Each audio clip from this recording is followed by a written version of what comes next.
Welcome to Baron's Book Blog, Blog, where I will be offering capsule reviews on all of my recent reads.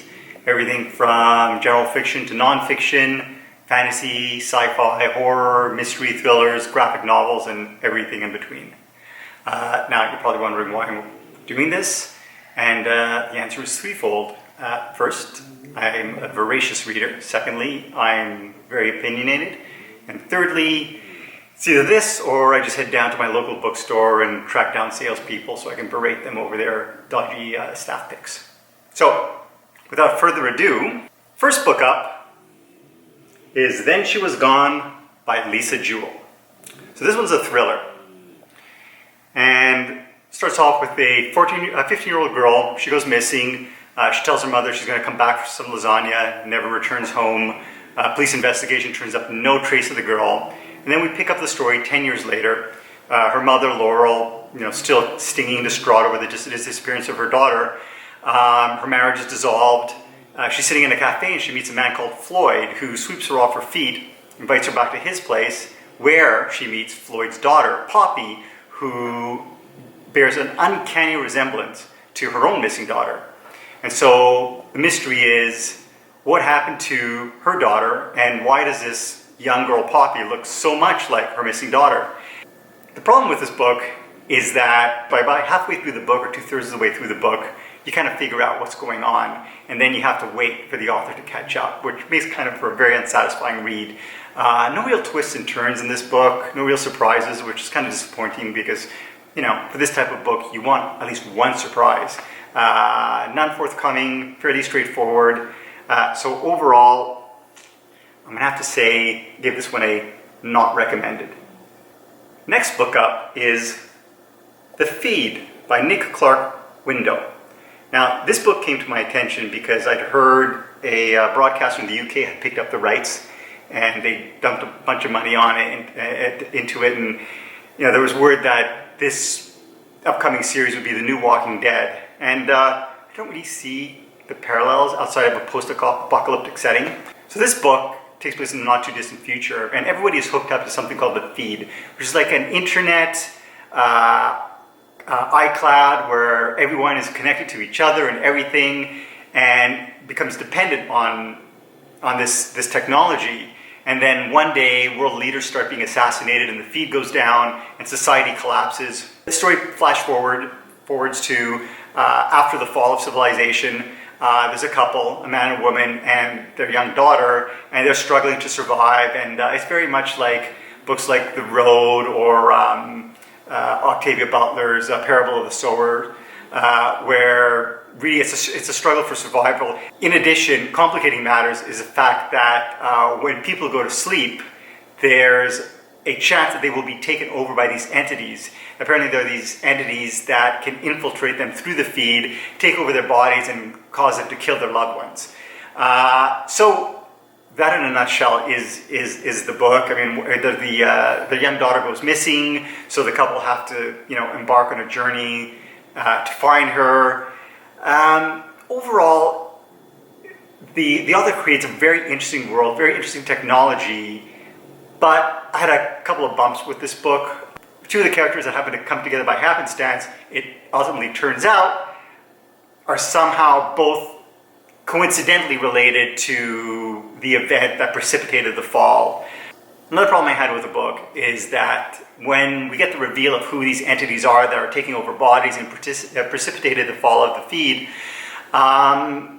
it opens up a host of questions that are never really answered in the book. So in that respect, it was unsatisfying. Again, like I said, the world is interesting, the journey, not so much. I would give The Feed, not recommended. But, I don't know, maybe the series might be better. Who knows? Next book up is Kraven's Last Hunt by DeMatteis and Zeck. And this one's kind of a classic. I think it's like 30 or so years old, 25, 30 years old graphic novel.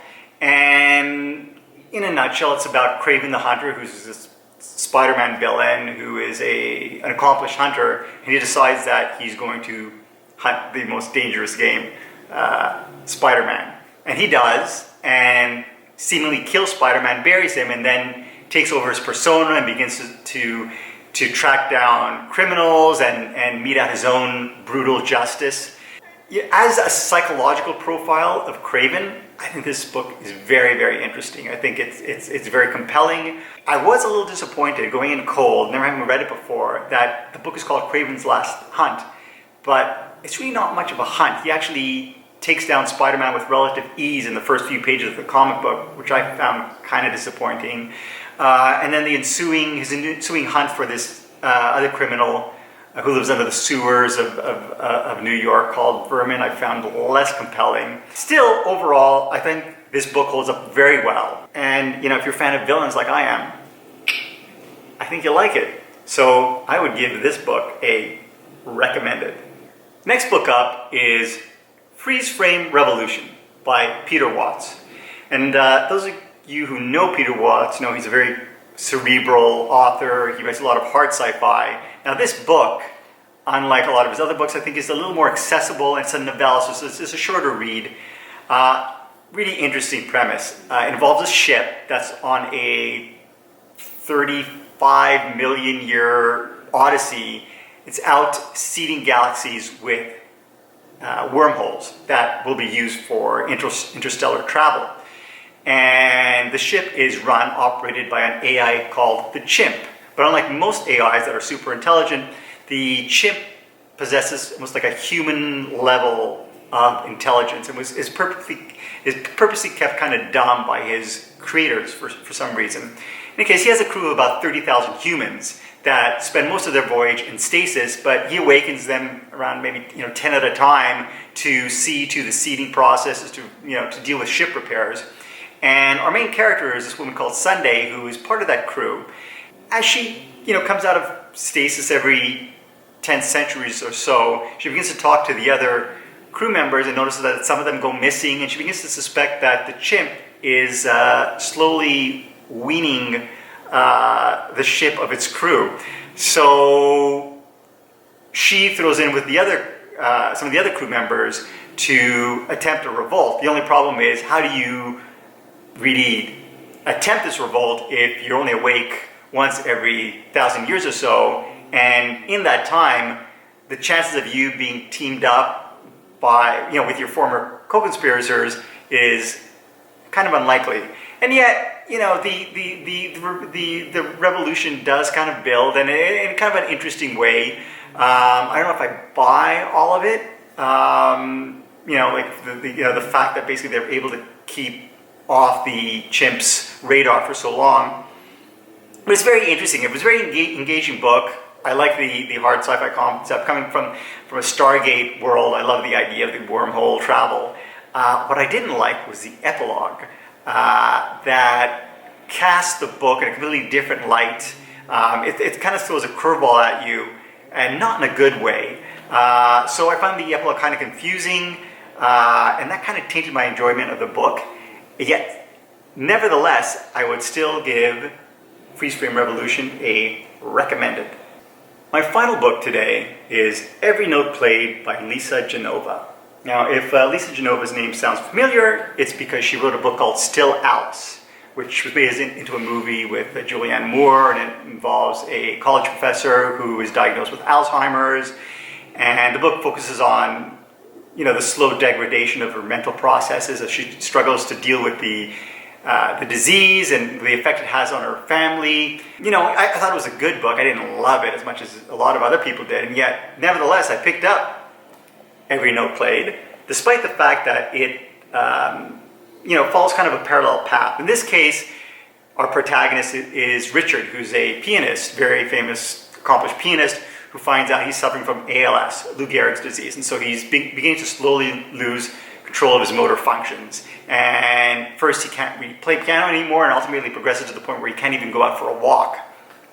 Unlike the character in Still Alice, however, Richard is on his own. He's a womanizer. He's divorced from his ex-wife Karina, who he doesn't get along with. He's estranged from his daughter. He's estranged from his father and his brothers. And recently he broke up with his girlfriend, so he's alone. He's miserable. Ultimately, what happens is his ex-wife Karina takes pity on him and brings him back into the house so that she can take care of him. When I first read the book cover, I was somewhat hesitant because I thought this book would tread the same ground as Jojo Moynes did in Me Before You, which I found a little maudlin and manipulative.